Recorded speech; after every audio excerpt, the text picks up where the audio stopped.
Yo, what's going on, everybody? You're watching Knicks Now by Chat Sports. I am your host, Marshall Green, and the Giannis Antetokounmpo watch continues as we have received some major updates from top insiders across the NBA, Shams Charania, Mark Stein, and a lot more that we're going to talk about. This is why you subscribe to the channel, though. When there's news to talk about, rumors, updates, transactions, you name it, we're going to get you a video. We also go live for almost every single Knicks game. We do a watch party with play-by-play and updates.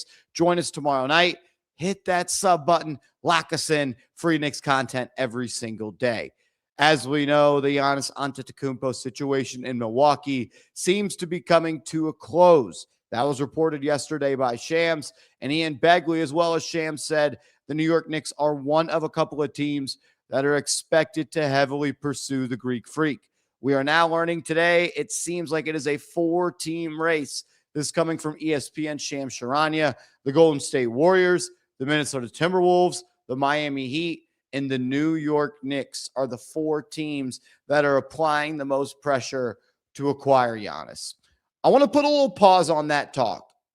I guess kind of, because the Giannis situation has been affecting the New York Knicks for getting close to 9 months now at this point. Report coming out from Sam Amick, who covers the NBA, senior writer, NBA writer for The Athletic.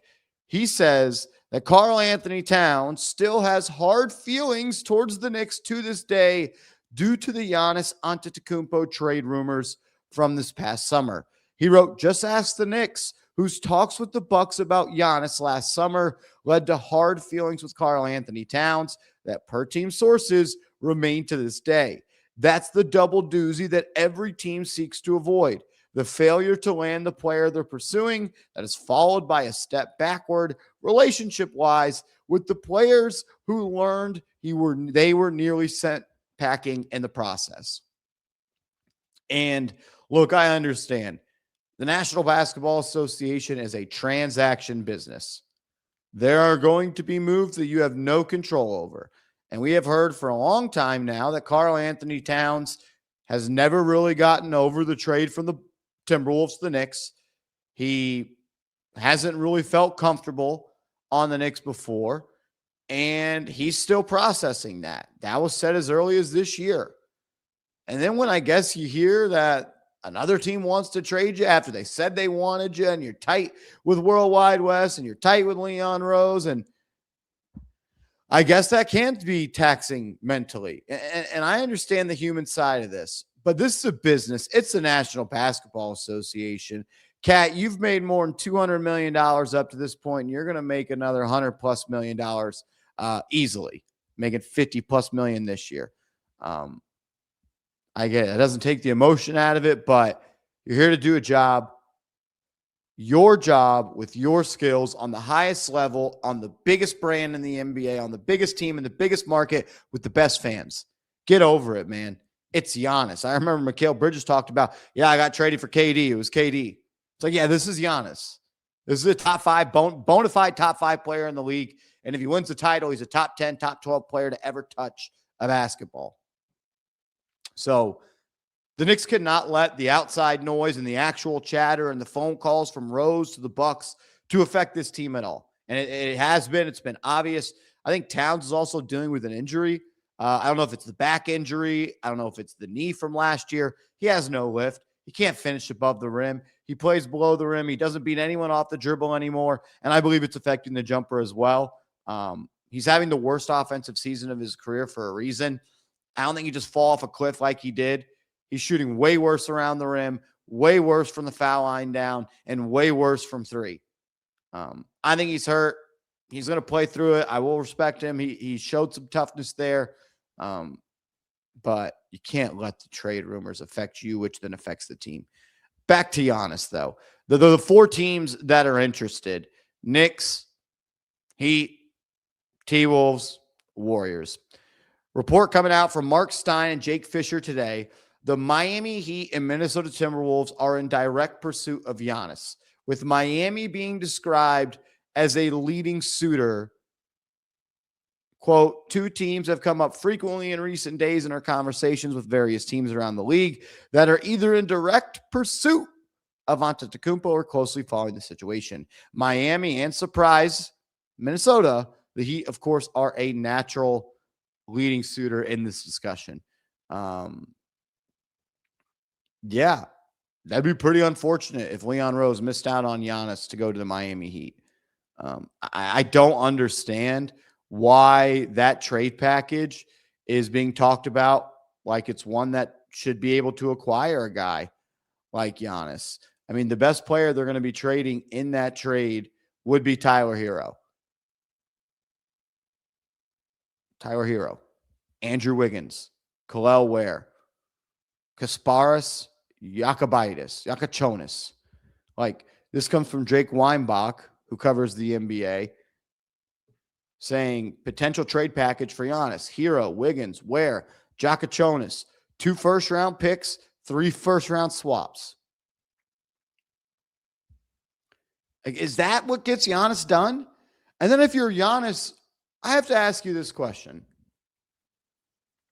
The reason you want to be traded from Milwaukee is because you don't feel like you can win a championship there, right? How do you think you're going to win a championship with the Miami Heat, with Bam Adebayo, Norm Powell, Jaime Jaquez, Simone Fontecchio, and Davion Mitchell? You think that's going to win you an NBA title? I'm sorry, it's not. Like, I tweeted this out last night, and I really haven't heard anyone give me any sort of pushback that makes me change my mind. I said the Giannis thing I can't get past. The Knicks are the only NBA Finals contender that truly wants him. Spurs don't want him. Doesn't sound like OKC wants him. Do the Nuggets want him? Do the Celtics want him? Have we heard the Pistons want him? Like, think of the actual NBA Finals contenders at this current moment. The Knicks are the only one that seems like they are really, really interested. I don't think the Timberwolves can win it all this year. I don't. Currently constructed, Warriors ain't winning it all without Jimmy Butler. The Heat aren't winning it all. So why would Giannis go to a team that's not a contender that then has to ship out its best pieces and currency of the future to improve the roster? They have to ship all that out to acquire him. Why would he go to a team that can't win the finals, is currently constructed, or at least is a contender, that would then also, like, you're not a contender now, you're giving up your best pieces, you're giving up your future, and you think Giannis, like, do we think the Miami Heat are winning a title with Giannis this year? No. I mean, there is a world the Timberwolves can. I think that could happen. Giannis, Anthony Edwards, what else did they get? But man, that's a great 1-2 punch. Then you talk about Golden State and Steph Curry. Yeah, I think that could. But I also think you're in the West. Same with Minnesota. Are you better than San Antonio? Are you better than Oklahoma City? Are you better than Denver Nuggets? The East is open. The East is the path with least resistance to get to the NBA Finals. You team up with Jalen Brunson, you keep OG Anunoby. That's another thing. What team can trade for Giannis right now that would keep their best 2 players, Brunson and Anunoby? Like, who are you trading Golden State? Are they going to take Jimmy Butler, just salary and picks? Like, I don't think their package is all that good. Yeah, they could trade 4 first-round picks and all the swaps in the world. They're not getting any good players or young players back. You're going to take a $52 million broken Jimmy Butler? You're going to take Jonathan Kuminga? Nobody wanted Jonathan Kuminga 6 months ago. No one's wanted Jonathan Kuminga for 24 months. I don't know. I'm not saying the Knicks package is the best. And the Knicks are going to need some help from Giannis. They're going to need him to put his foot down and say, I only want to go to the Knicks. Flex that muscle. Flex that power. Giannis still holds the power in this. He's going to be a free agent in the summer of 2027. Not this summer, not the one 3 months away, but next free agency, which means he's only under contract for 1 more year. Maybe he signs an extension in Miami. Is he going to sign an extension in Minnesota? I think he could. Is he going to sign an extension in Golden State with Curry knocking on the door of the Twilight era? I don't know. It was said he wanted to be a Knick. It was said he only wanted to be a Knick. Does he still want to? If you want to play with the biggest brand, on the biggest stage in the best city in the world with the best fans and the championship that would feel the heaviest, it's with the New York Knicks. What do you want to do, Giannis? What do you want to do? I think the Knicks should do it. I think they should do whatever it takes. We'll find out. Let's go Knicks.